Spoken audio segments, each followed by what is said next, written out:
এবার বনগাঁর একটা ঘটনার দিকে নজর রাখবো। হাসপাতালে চাকরি দেওয়ার নামে প্রতারণার শিকার হয়েছে, টাকা নিয়ে প্রতারণার অভিযোগ স্কুল কর্মীর বিরুদ্ধে।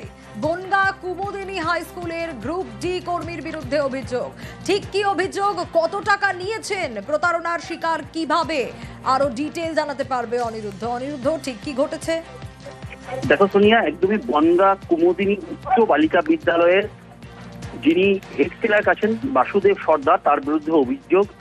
অপরাজিতা সর্দার হালদার নামে এক মহিলা অভিযোগ করেন যে গত 1 বছর আগে হাসপাতালে চাকরি দেওয়ার নাম করে তাদের কাছে 5 লাখ টাকা চাওয়া হয়েছিল।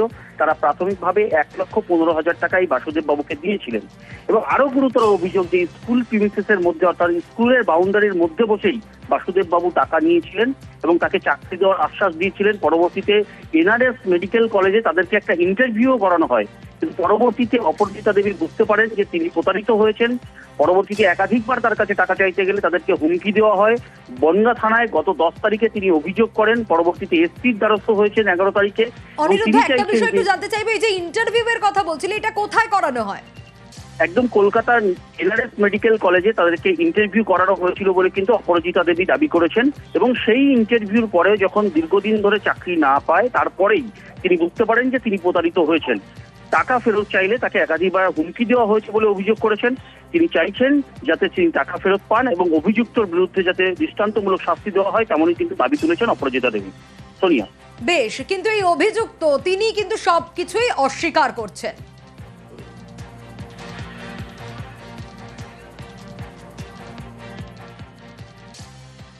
আমার সঙ্গে কুমুদিনী স্কুলের ক্লার্ক বাসুদেব সর্দার ও তার সহযোগী নীলকমল দাস আমাকে চাকরি দেওয়ার নাম করে আমার থেকে 1,15,000 টাকার প্রতারণা করে। আমাকে এনআরএস হসপিটালে নিয়ে গিয়ে ভুয়ো ইন্টারভিউ করায়, হসপিটালে মেডিসিন অথবা ব্লাড ব্যাংকে আশাই তাদেরকে টাকা দিই। তো আমি ওনাদেরকে বলি যে আমার টাকা ফেরত দিতে, তো ওনারা তারপর আমার সঙ্গে খারাপ ব্যবহার করা শুরু করে। গত বছর আগস্ট মাসে আমি ওনাদেরকে টাকাটা দিই। আমি চাইছি আমার টাকাটা ফেরত দিক, আর দোষীরা যাতে সামনে চলে আসে, দোষীদের একটু শাস্তি হোক। আমাকে এটা ফাঁসানোর জন্য ওনার সঙ্গে কেউ জড়িত আছে। আমি কোনোদিন টাকা পয়সা কোনো লেনদেনের মধ্যে নেই। ছবি আছে আপনাকে? হ্যাঁ, ছবি আছে, আমিও টাকা দিয়েছি রিটার্ন। উনি ইন্টারেস্টে টাকা খাটান, পরিষ্কার কথা। স্কুলে বসে করতেন আপনি? না, স্কুলে বসে আমাকে টাকা দিয়েছে, আমিও আমার বাড়িতে গিয়েছে টাকা নিয়েছে, তারও ছবি আছে আমার। এটা একটা চক্রান্ত আমাকে ফাঁসানোর, ঠিক আছে? হ্যাঁ, ওটা করে আমি উকিলবাবুর সঙ্গে কথা বলেছি। আমি সেইভাবে হুমকি দিচ্ছেন? না না না, এটা সম্পূর্ণ বেআইনি। আমার স্কুলে বাসুদেব সর্দার ক্লার্ক, সেখানে বিভিন্ন গার্জিয়ান আসছে, আমাদের বিভিন্ন কাজে আসছে। আমি আমার ঘরে থাকি, তারা তাদের কাজ করে। আমার কাছে এরকম আজ পর্যন্ত কোনো দিন আমার চোখে পড়েনি বা আমি দেখিনি যে ওরা টাকা নিচ্ছে বা এরকম কোনো অভিযোগ আমার কাছে আসেনি। কোনোভাবে এটা নিয়ে থাকে, যদি অভিযুক্ত হয় সেটা যদি যেরকমভাবে থানায় যদি যায় বা প্রশাসন তার যা ব্যবস্থা নেবে। তবে কিন্তু একটা কথারই বলার আছে, যেহেতু একটা সুনামযুক্ত একটা গার্লস স্কুল বনগাঁর বুকে, এরকম অভিযোগ করলে সে শাস্তি পাক, কিন্তু স্কুলের নাম যেন কোনোভাবেই এতে না জড়ায়। ধূপগুড়িতে মডেল অঙ্গনওয়াড়ি কেন্দ্র তৈরি হবে, কিন্তু কিভাবে হবে? কাজ তো 3 বছর ধরে বন্ধ হয়ে গেছে। ঠিকাদার সংস্থার বিরুদ্ধে অভিযোগ। এই সেই ছবি, এই 3 বছর আগে ঠিকাদার নাকি উধাও হয়ে গেছেন কাজ এইটুকু ফেলে রেখে। তার ফলে কি হচ্ছে? তার ফলে কোথায় হচ্ছে? ইতিমধ্যে তো ক্লাস হচ্ছে কোথাও একটা, অন্য একজনের বাড়িতে ক্লাস হচ্ছে। দেখুন সেই বাড়িতে কিভাবে মিড ডে মিলের রান্না চলছে, এবং 5 বছর ধরে গ্রামের একটি বাড়িতেই এই আইসিডিএস কেন্দ্র চলছে, যে ছবিটা আপনাদের দেখাচ্ছিলাম। আর স্বাভাবিকভাবেই পরিষেবা না থাকায় সমস্যা তো হচ্ছেই। বলছিলাম যে জমিতেই বিল্ডিংটা হচ্ছে, কনস্ট্রাকশনটা হচ্ছে, এটা জমি টাকার জমিটা এটা কালীবাড়ি কমিটি। এটা জানা যাচ্ছে যে আইসিডিএস সেন্টার জন্য বরাদ্দ করা হয়েছে, কিন্তু কাজ কত বছর ধরে বন্ধ হবে? 3 বছর থেকে বন্ধ হচ্ছে কাজ। 3 বছর ধরে বন্ধ আছে, মানে ঠিক কি কারণে, কেন বন্ধ আছে কি জানেন? আমি তো ওটা কিছু বলতে পারি না, কন্ট্রাক্টরের কাজ। এখন কন্ট্রাক্টর আসে না, কাজ একটু করে চলে গেছে। আপনাদের অভিযোগটা কি? আমাদের যে কাজটা চালু হয়েছে, কাজটা সেন্টারটা চালু হওয়া দরকার। আমাদের এটাই অভিযোগ। মানে এই সেন্টারে যে খাওয়া দাওয়া বা যেটা ক্লাস অঞ্চলে কারো বাড়িতে হচ্ছে। আপনাদের বাড়িতেই তো সেন্টারে রান্না হচ্ছে। আচ্ছা, কত বছর ধরে এরা আপনার বাড়িতে রান্না করছে?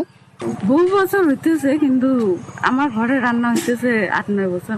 আপনার সাথে আপনার ঘরে রান্না হচ্ছে। আচ্ছা, এতে আপনাদের কি সমস্যা হচ্ছে এতে করে? সমস্যা বলতে এক রান্নাঘরে এইটুকে আমাদেরও রান্না করতে লাগে। আচ্ছা, এই টাইমে ওদের রান্না। বিনিময়ে আপনাদের কোনো কিছু দেয় কি সেন্টার? না, কিছু দেয় না, এভাবেই করছে। রকি রয়েছে আমার সঙ্গে, আরো ডিটেল জানতে পারবো। রকি, এই যে বাড়ি, এই বাড়িতে 5 বছর ধরে আইসিডিএস কেন্দ্র চলছে, কিন্তু কেন ঠিকাদার 3 বছর আগে অর্ধেক কাজ ফেলে পালিয়ে গেলেন? এই ঠিকাদার সংস্থার কারোর সঙ্গে কোনো যোগাযোগ করা গেছে?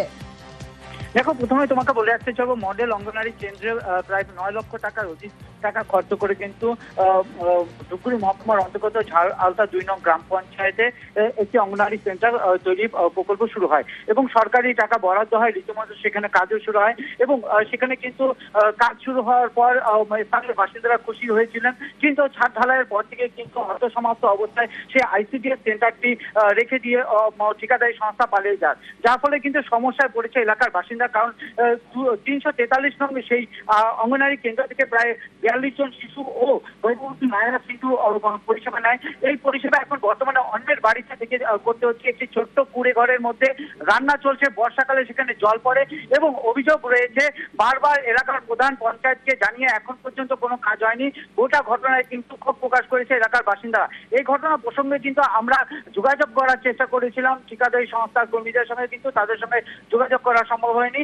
আমরা এই বিষয়ে কিন্তু পঞ্চায়েত সমিতির যে সভাপতি রয়েছে তার সঙ্গেও কথা বলে তিনি বিষয়টি বলেন যে আমরা বিষয়টি শুনতে পেরেছি, আমরা গোটা ঘটনা তদন্ত করে সরকারিভাবে কোনো অর্থ বরাদ্দ করে সেখানে কাজ করা যায় কিনা তা দেখছি। বেশ, আপনি 5 বছর ধরে এখানে? 5 বছর থেকে এখানে করতেছি। এই অবস্থায় কন্ডিশন যে মানে আপনাদের সেন্টারের কোনো রান্নাঘর নেই? না, কতটা সমস্যা হচ্ছে অন্যের বাড়িতে রান্না? অনেক সমস্যা হচ্ছে। আজকে এই বৃষ্টিতে ভিজে ভিজে রান্না করা, পরের বাড়িতে একটা রান্না করা, আমার অনেক অসুবিধা হচ্ছে। আমি তো রান্না করি, আমরা বুঝি এই ব্যাপারটা। মানে এই যে বর্ষার সময় বিশেষ করে এই জল নিয়ে আসা, লাকড়ি নিয়ে আসা, আমরা তো অর্ধেক ভিজেই যাই আমরা বলতে গেলে টোটালি। এই অবস্থায় কেউ কিছু বলেও না, আর আমরা কি বলবো? দিদি তো আমার হওয়ার কাজে উনি অনেক কিছু করছে, কিছুই হয় না। আচ্ছা, এখানে রান্না করার পর বাচ্চাদের খাওয়ান কোথায়? ওই সেন্টারে দিই।